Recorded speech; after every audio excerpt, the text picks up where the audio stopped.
certo? E daí, o V1 ali é o próprio V. Então, eu vou dizer que para a partícula 1 é 0V. Bem, como você pode perceber, vai aparecer V em todo mundo. Então, também consigo deixar o V para fora. Ó a malícia. Então, vai ficar aqui 0, 1, porque essa partícula só tem velocidade na vertical. A gente sabe que a segunda componente aqui do vetor é o vertical, é o y, né? X, y. Beleza? Agora mais o 2 aqui, que é para baixo, né? Então é negativo, só que como é 2V, então vai ficar menos 2. O 3 é para a direita, e é 3V, então vai ficar 3, 0. Ele só tem velocidade na horizontal, e a mesma coisa ali para o último, é 4, mas é menos 4. Tudo bem aqui, Mari? Sim. Tá bom.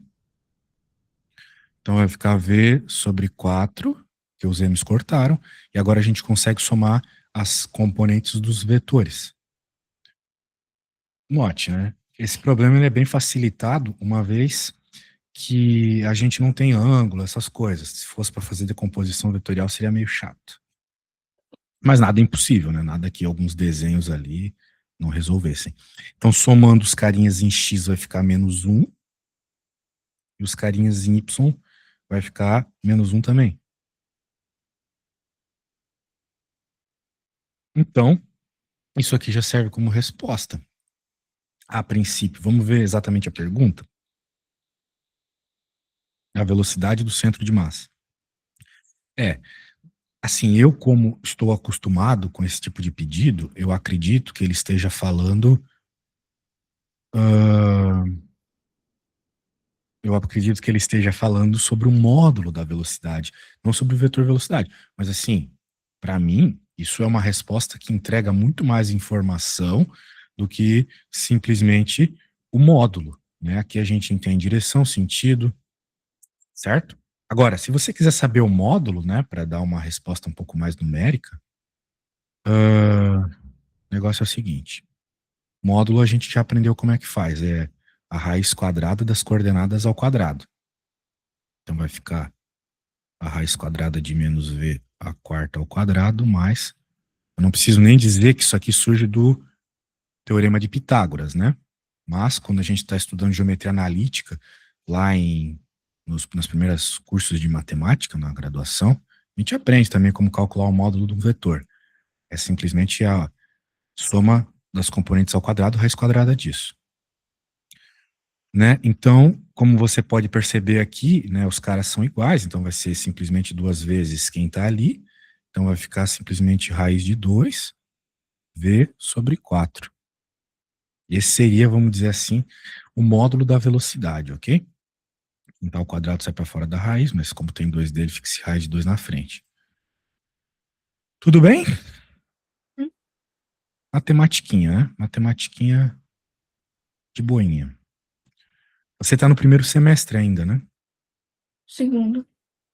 Ah, então provavelmente você já fez essa matéria de geometria analítica que envolve vetores, né?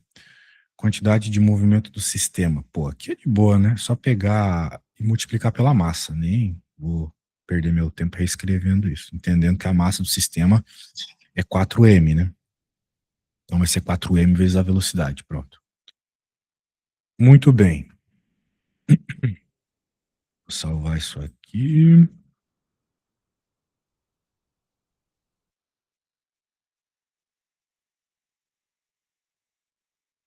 E agora vamos para a próxima questão.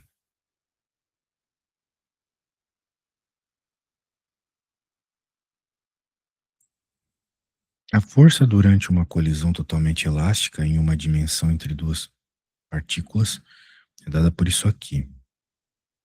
Muito bem. Calcule a... E tem um desenho também, né? Um desenho meio tosco. Parece que só a partícula 1 estava se movendo, a 2 estava parada, de acordo com o desenho. Calcule a fórmula do impulso em função do tempo. Ah, maravilha, né? Porque nós temos uma equação para a fórmula do impulso. A equação do impulso O impulso, por sua vez, tem grandeza de momento linear, ou seja, ele está relacionado com o momento linear, é a integral da força no tempo. Beleza? Só isso. Ou seja, tem que integrar, resumidamente. B. Dados aquelas coisas ali, calcule. O que está querendo calcule ali? Velocidade, né? Isso aqui ficou meio fora de linha. De toda forma, está aqui a fórmula, né? Impulso é igual a integral da força no tempo, que é igual a variação de momento nesse processo. Um impulso é isso, é momento, resumidamente, né? Por exemplo, o impulso para pular. Você tinha um momento inicial lá e um momento final do pulo. Então dá para pensar dessa forma, ok? Agora surge a pergunta: você sabe fazer integrais? Uhum. Sabe? Muito bem. Então pronto, então você tem aqui uma expressão para integrar. Quero ver como é que você se vira com integrais para ver se eu preciso te ajudar. Note que o B está aqui e o C está aqui, né? São valores que você vai jogar ali no lugar do B e do C na expressão. Para calcular A, não precisa colocar valor nenhum ainda, tá? Então, resolva a integral aí e me manda foto.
Enviei a questão.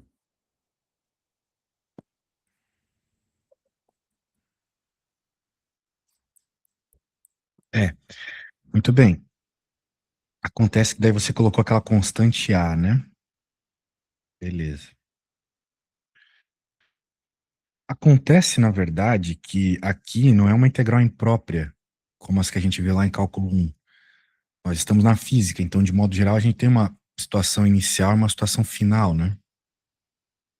Sendo assim, você pode pensar o seguinte: você pode pensar que aquele A é zero. Basicamente é isso. Por quê?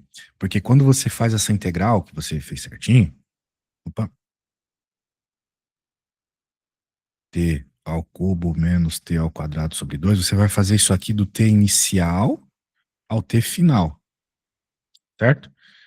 Acontece que ele não citou qual é o t inicial e final, ele só falou que a variação é 4. Então a gente pode dizer que a variação começou quando eu liguei o cronômetro, ou seja, quando o tempo era zero, e foi até os 4 segundos, é óbvio. Portanto, se eu colocar zero em todo mundo ali, né, dá zero. E vai me sobrar o impulso, né, para encontrar o impulso ali, só o 4, né? Então eu vou encontrar o valor do impulso dessa forma, ok?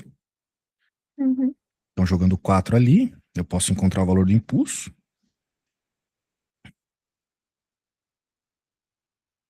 que vai dar 64 menos 8.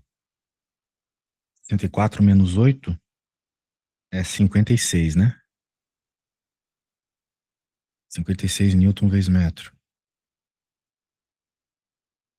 Unidade de momento, impulso, etc. Tem outras, mas essa aqui é mais fácil de decorar, acho eu. Muito bem, esse é o impulso. De acordo com o enunciado e de acordo com a minha explicação, o impulso é igual à variação do momento linear. Ou seja, o I, o impulso, é igual à variação do momento, que você sabe que é momento final menos momento inicial, que também sabe que é massa vezes a velocidade final menos massa vezes a velocidade inicial, certo? Então, como ele está pedindo a velocidade final, né? Acontece também que não é uma partícula só, né? Esse é o problema. Nós estamos falando aqui de um momento total das partículas e de um outro momento total das partículas. Então a gente tem que entender como é que vai ficar, na verdade, não é só isso, né? Tipo, não está errado, mas quem olha assim pensa que tem uma partícula só no primeiro momento, né? Mas é como se fosse um momento total. Agora, vamos entender, né? Ah, vamos entender algumas coisas. Já que a gente encontrou aqui a expressão, meio que já estava pronta aqui, né? Porque se você olhar o enunciado, ele não pede qual o valor do impulso, ele pede a fórmula. Então vamos nos ater ao que o problema está pedindo, assim, para começar. Num primeiro momento, parece que a gente vai precisar do valor do impulso, né? Para responder a B. Só que na física, a gente sempre tem que ir atrás daquilo que o problema está pedindo, usar a expressão que o problema está pedindo, baseado nas informações que o problema deu. O problema falou que teve uma colisão totalmente elástica, em uma dimensão entre duas partículas. Então, como o próprio desenho mostrou, né, e eu não trouxe ele aqui,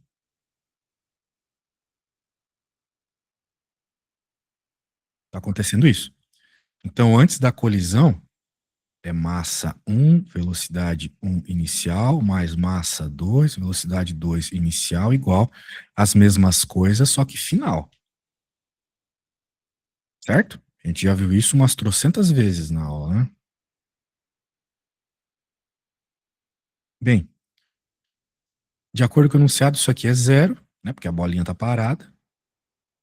E as outras informações foram dadas, né? Quero dizer, ele deu as massas, beleza? Deu as velocidades iniciais do 1 e a final do 2. E pede. Uh, é. Aqui provavelmente ele está pedindo a inicial, né? Porque se ele deu a final, ele tem que pedir a inicial. Não faz sentido ele dar uma coisa e pedir a mesma coisa, certo? Foi um erro aqui do teu professor. Ele quer saber a velocidade inicial. Beleza?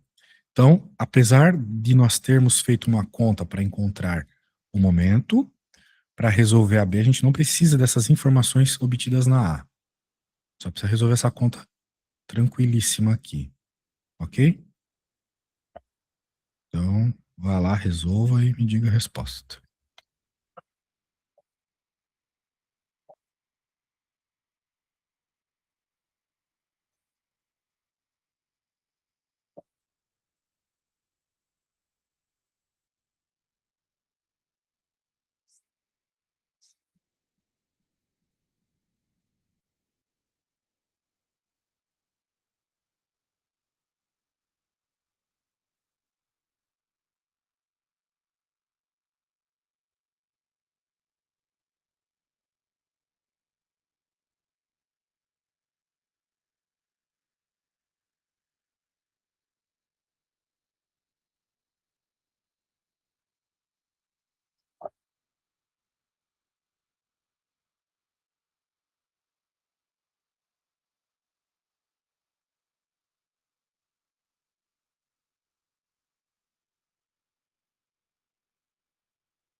Enviei a questão. Ah, é? Ah, muito bem.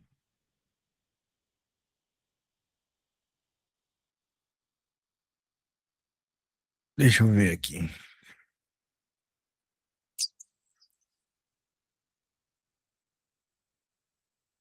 Ah, então é. Eu acho que se você tivesse tentado um pouco, né?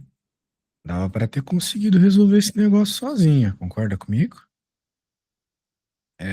Eu não digo, claro, te ajudar, tô aqui para isso. O problema é que na prova eu não vou estar lá para iniciar as coisas, né? Ah, muito bem.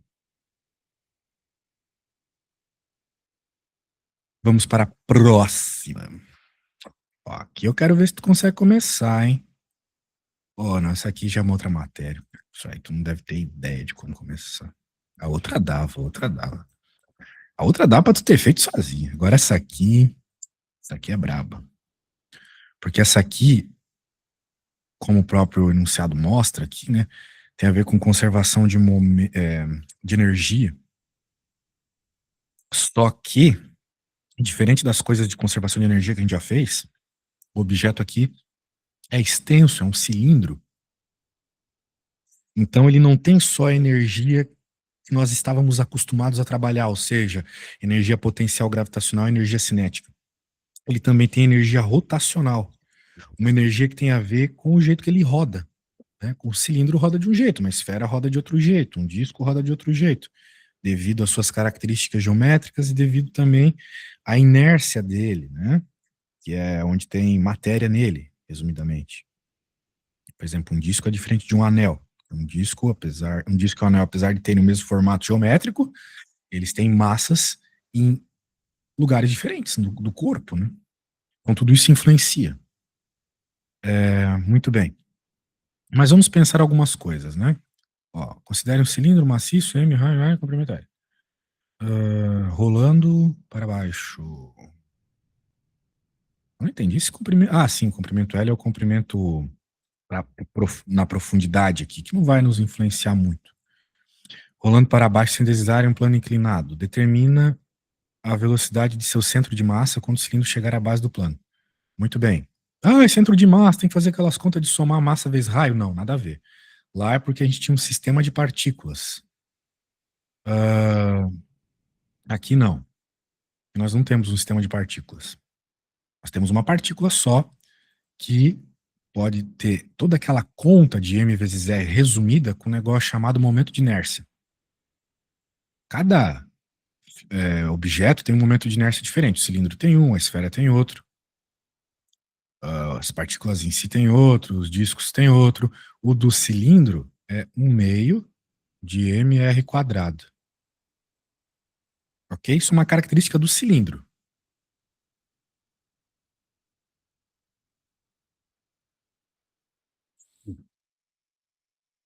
Note que não depende do comprimento dele, né, do L.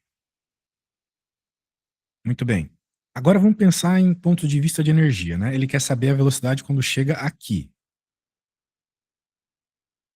O bom de trabalhar com velocidade do ponto de vista de energia, que é o que está sendo pedido, é que a gente não precisa se preocupar muito com vetor velocidade, né? Com a componente vertical, horizontal, a gente vai usar só conservação de energia mesmo. Muito bem, eu já falei para você 1000 vezes que a energia só se transforma. Então a energia que ele tinha aqui no inicial vai ser a mesma que ele vai ter aqui no final, certo? Bem, qual que é a energia que ele tem aqui? Saberia me dizer, aqui no inicial, qual que é o único tipo de energia que ele tem aqui? Potencial gravitacional. Perfeito. Aqui embaixo já não tem mais potencial gravitacional porque não tem mais altura, certo? Então, qual que é a energia que sobrou para ele ter aqui, já que não é mais potencial gravitacional? Cinética. Cinética. Só que a cinética que ele tem ali não é só a cinética que nós estamos acostumados, o mv quadrado sobre 2, porque ele está rolando também. Então, tem um outro tipo de cinética. Tem, vamos chamar aqui de cinética total, que no caso aqui vai ser a cinética translacional, que é a que a gente está acostumado, mv quadrado sobre 2, mais a cinética rotacional. Ou seja, mv quadrado sobre 2, mais a fórmula da rotacional, que também é parecida, é 1 meio, né? Então é meio, de momento de inércia do centro de massa, ômega ao quadrado sobre 2. Tá vendo que é análoga? Em vez da massa, é momento de inércia. Em vez da velocidade translacional, velocidade rotacional. E o 2 embaixo também. Bem tranquilo. Então a gente pode dizer que mg, mzão, né? Mzão GH é igual a mzão v quadrado sobre 2 mais, mais 1, o momento de inércia centro de massa, ômega ao quadrado sobre 2. Agora é contigo, tá? Por quê? Porque você já entendeu que você vai ter que substituir tudo isso aqui e fazer alguma simplificação para encontrar o que o problema de fato pede. O que o problema está pedindo? Velocidade do centro de massa, que é a velocidade translacional, ok? Então ele quer que você, resumidamente, isole isso. Tudo que você precisa para isso está aqui e aqui, beleza? Só substituir ali e pronto. Ah, também tem outra coisa, né? O ômega ao quadrado, ele é uma velocidade que a gente aprende, o ômega de fato, né? Uma velocidade que a gente aprende aí que é V sobre Rzão, ok? Então dá para substituir isso aqui também por V sobre Rzão. Falei bastante já, agora é contigo. Tenta resolver e me mandar foto, tá? Resumidamente, o que tem que fazer? Isolar esse cara.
E aí a questão?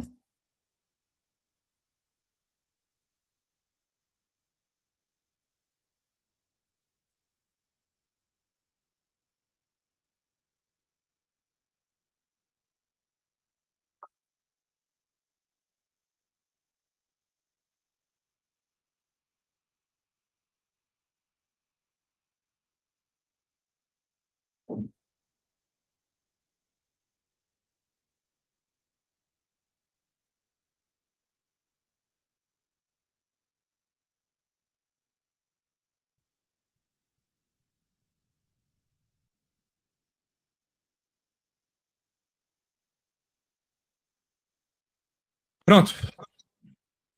Bem, eu fiz aqui, cheguei na resposta e parece que você não chegou na resposta certa. Uma parte, então. Eu acho que você tentou fazer umas simplificações que não deram muito boa. Uhum. Provavelmente o erro foi ali no centro de massa, né? Meio de mr quadrado, cortou os R's. Ou será que tá certo e a gente só não tá escrevendo do mesmo jeito? Hum, vamos ver. Cortou as massas, beleza. GH. Daí você deixou todo mundo em evidência. Ou melhor, deixou o numerador em evidência, passou o 4 para lá.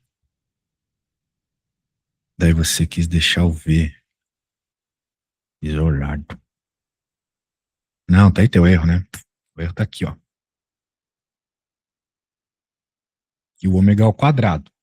Coloca o ômega normal aqui, tinha que estar ao quadrado, certo? Era para ser V ao quadrado. Entendi errado. É, percebeu?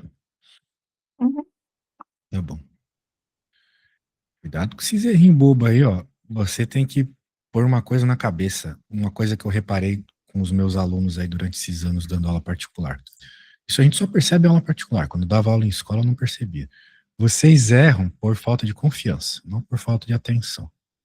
Você tem muita atenção até. Você é muito concentrado. Vá com confiança. Né? Olhe as coisas e vá com confiança. Você sabe fazer. A resposta daria isso. Muito bem, qual que é a próxima coisa que ele pede? Compare com a velocidade do cilindro se ele deslizar a partir da mesma altura com velocidade nula. Bem, o que seria deslizar, né? Se ele está deslizando, ele não está rolando, certo? Tipo, deslizar no gelo, beleza? Então agora eu quero que você faça essa conta de conservação de energia sem rolar. O que significa que você não vai rolar?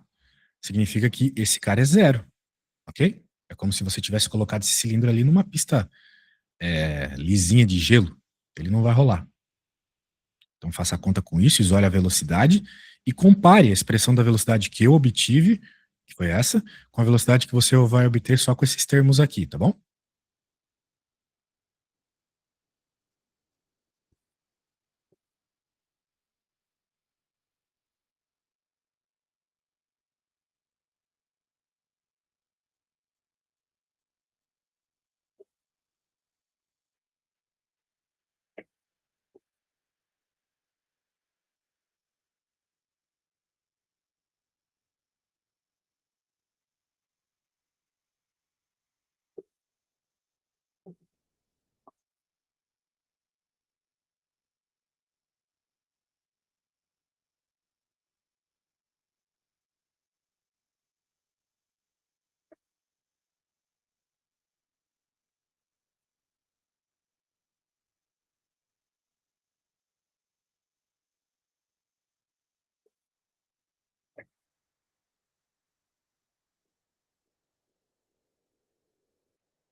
Rapidinho você chega no 2GH, que é uma expressão muito comum na física, né? 2GH parece com muita frequência, é diretamente relacional à, à energia potencial gravitacional com a cinética, né? Normalmente é o que a gente faz, por sinal. Muito bem. E agora? O que ele manda fazer? Compare, né? Então eu cheguei em 4/3 e você chegou em 2 aqui na frente. O que significa que a sua velocidade é maior que a minha, não é mesmo? Porque 2 é maior que 4/3, certo? Uhum. É, muito bem. Então, vamos para a próxima. Bem, não tem próxima, né? Ah, boas questões que você enviou. Não tem mais nada novo aí, não? Tem a minha prova, a primeira prova que eu fiz, que eu errei a última questão e a segunda ficou incompleta, Vamos ver. ou meio Vamos errada. conversar sobre elas. Eu vou buscar. Tá bom.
Enviei.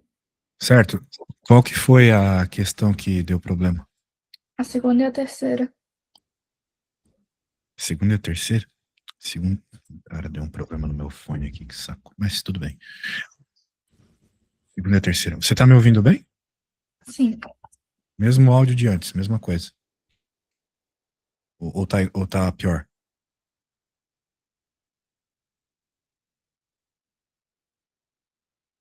Você está me ouvindo igual você estava me ouvindo antes ou o áudio tá pior? Tô ouvindo igual. Beleza. Então você disse que não conseguiu fazer essa aqui, vamos ver. Um Essa aí, meteorito, essa aí é que ele me deu só meio ponto. meio ponto. Você conseguiu fazer mais ou menos, então. Certo. Vamos ver aqui. Um meteorito entra verticalmente na atmosfera terrestre e passa a cair em direção ao centro. Muito bem. Com essa aceleração variável. O tempo vai passando, a aceleração muda. Interessante.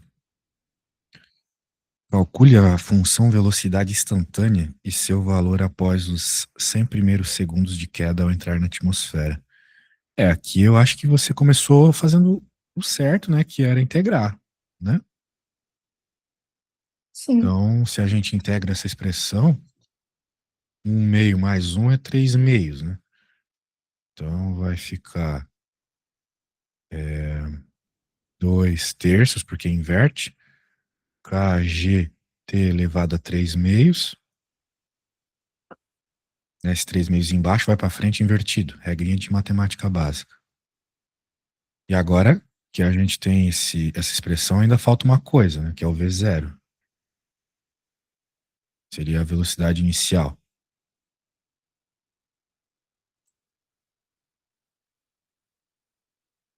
Muito bem. Foi aí que eu errei. Eu não botei o V0. Você esqueceu do V0? Só isso? Sim. Falou alguma coisa sobre V0 aqui no enunciado, né? V0 é 10 km por segundo. O V0 seria a constante, né? Aquela que você chamou de A na outra integral que você fez. Era só isso. Se era Hum, só isso, beleza. Não precisamos falar sobre. É, deixa eu ver aqui a outra. A outra questão que você não conseguiu fazer foi a 3. sim. Três blocos barará, estão conectados por cordas inextensíveis e de massa desprezível, como mostra a figura abaixo. Calcule os valores de T1 e T2, aceleração do sistema, se o bloco de massa M3 sofrer uma força de F igual a isso aqui.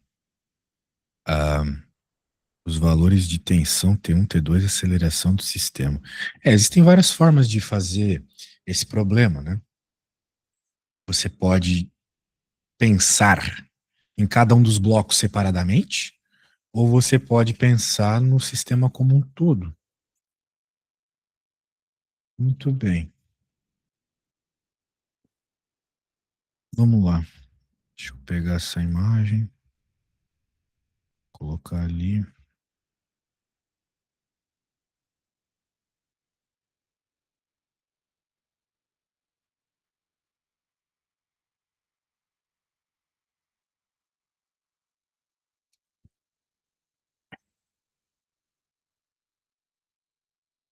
E agora, o que que a gente pode fazer então que eu acho mais fácil? Primeiro, entender que, apesar de nós termos uma força que ele cita até o valor aqui, não é todo esse valor que faz o sistema se mexer. É só a componente horizontal dessa força, ok? Uhum. Porque se o movimento é na horizontal, quem importa é a componente horizontal, que vai ser basicamente F cosseno de 30. Então, quem vai ser F cosseno de 30? Eu vou chamar de Fx. Fx vai ser igual, então, a 115,5 vezes raiz de 3 sobre 2. É mais ou menos 0,86. Então, isso aqui dá aproximadamente 100. Ok? Vamos trabalhar com esse número redondo que é melhor. Muito bem. Agora que nós temos esse número redondo, a gente pode pensar não que é um sistema de 3 blocos, mas sim que é um bloco inteiro. Um único bloco inteiro de massa M1 mais M2 mais M3. Daí você pode estar pensando assim, professor, mas essas forças aqui dentro, que eu sei que tem, as tensões, né? Elas não iriam influenciar uma vez que eu disse que o sistema é um blocão só? Não, elas não influenciam. Forças internas nunca influenciam no sistema total que você cria. E isso vai muito ao encontro do que nós estamos falando ultimamente de centro de massa, né? Porque, por exemplo, dentro do seu corpo tem um monte de órgãos se empurrando. Eles estão se empurrando, eles têm forças ali de contato, de tensão, um segura o outro, etc. Mas na hora de medir seu peso, isso não importa. O que importa é só a massa de cada um desses órgãos, certo? Concorda comigo? Sim. A hora que você sobe na balança, tanto faz que os órgãos estão se empurrando e tal. O que importa é que eles estão lá, né? Então tem uma massa lá. Portanto, a gente pode dizer aqui que, pensando no sistema como um todo, falar que é o sistema, S de sistema, a gente pode dizer que a única força que age nesse sistema como um todo é Fx. Então é igual a massa do sistema como um todo vezes a aceleração do sistema. Certo? Sim. Sim. Então, como o problema começa pedindo. Bem, ele pede, uma das coisas que ele pede é aceleração, a gente já pode encontrar a aceleração aqui. Vai ser 100 dividido pela massa, que é 10 mais 15 mais 25.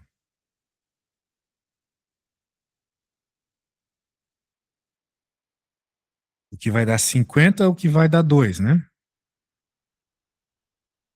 2 metros por segundo ao quadrado. Essa é a aceleração do sistema. Tu tinha chegado a encontrar a aceleração do sistema?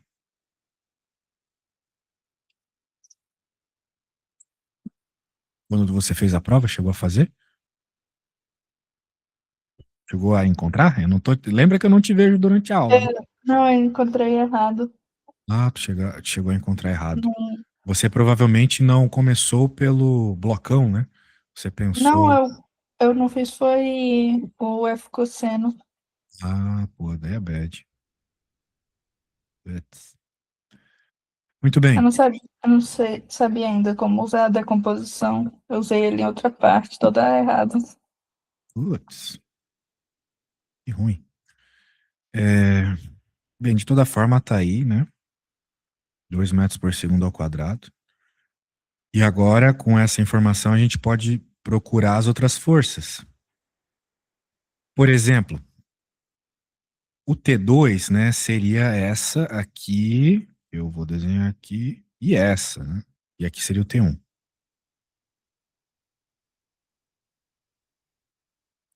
Sendo assim, eu posso pensar no bloco 3 agora.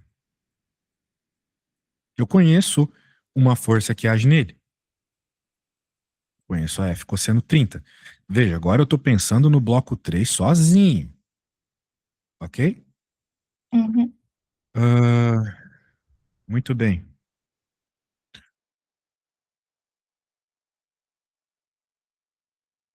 Muito bem. Então agora o que que a gente vai fazer aqui? Simplesmente F cosseno 30, né? A nossa Fx, menos a T1, que é uma das forças que eu quero encontrar, vai ser igual a quem? A massa do bloco 3 vezes a aceleração dele. Pô, qual que é a aceleração dele? A aceleração do sistema. Todo mundo aqui está com essa aceleração de 2 metros por segundo ao quadrado, beleza? Todos. Então agora você pode trabalhar com cada um deles separadamente. Pronto, agora é só isolar T1, encontrar o valor do T1 e você faz o mesmo para as outras forças. Beleza? Uhum. Muito bem. Show de bola. É isso aí. Bem, se você quiser aí encontrar, mas eu acho que por hoje é isso, né? Depois você pode me mandar se você quiser. Pode ser? Pode ser. Então, tá bom, Mari. Nossa próxima aula vai ser segunda meio-dia, né? Segunda meio-dia. Terça. ahn, Bem, terça meio-dia também, né? Mas a gente pode fazer às 11 se você quiser. Não prefere que seja terça às 11? Pode ser. Eu vou te pôr terça às 11, hein? Tá registrado aqui na nossa memória. Segunda, meio-dia, terça às 11, quarta às 11, quinta, ah, meio-dia também, né? E sexta às 11, como foi hoje às 11. Beleza? Sim. Então tá bom. Tchau, tchau, valeu.